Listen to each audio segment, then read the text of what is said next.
प्रेरणादायक कहानी छाया का वनवास, रामायण से प्रेरित एक लघु कथा। अयोध्या नगरी शोक में डूबी थी। राजमहल की हवाएं भी उदासी से सरसराने लगी थीं। महाराज दशरथ के मुख से राम के वनवास की घोषणा हो चुकी थी और महल के एक शांत कोने में खड़ी थी एक छाया। वह कोई साधारण छाया नहीं थी, वह थी कौशल्या की छाया। ना उसका नाम किसी ग्रंथ में लिखा गया, ना किसी वेद पाठी ने उसे पुकारा, पर वह हमेशा वहां थी। जब राम ने पहली बार चलना सीखा, जब वे रथ पर चढ़े, जब वे गुरुकुल गए, जब उनका विवाह हुआ और अब जब वे वन को जा रहे थे।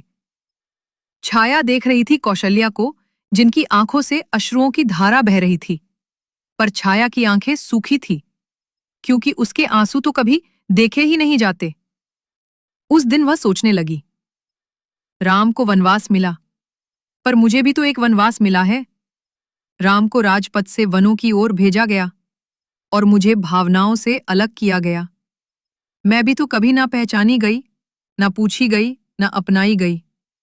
वह छाया ना थी केवल कौशल्या की, वह थी हर नारी की, जो किसी रिश्ते में केवल भूमिका बनकर रह जाती है, पर मुख्य पात्र कभी नहीं बनती। सीता जब राम के साथ वन के लिए निकलने आई, छाया एक क्षण को मुस्कुराई। उसे लगा, शायद अब कोई स्त्री दूसरी स्त्री की छाया नहीं बनेगी।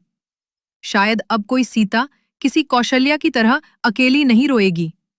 छाया ने महल की दीवारों की ओर देखा और फिर धीरे धीरे विलीन हो गई, जैसे कोई अस्तित्व कभी था ही नहीं। शिक्षा। कभी कभी हमारे जीवन में कुछ लोग ऐसे होते हैं जो हमारे साथ हर पल रहते हैं, बिना किसी स्वार्थ के, बिना किसी पहचान के। वे हमारे दुख सुख की छाया बन जाते हैं।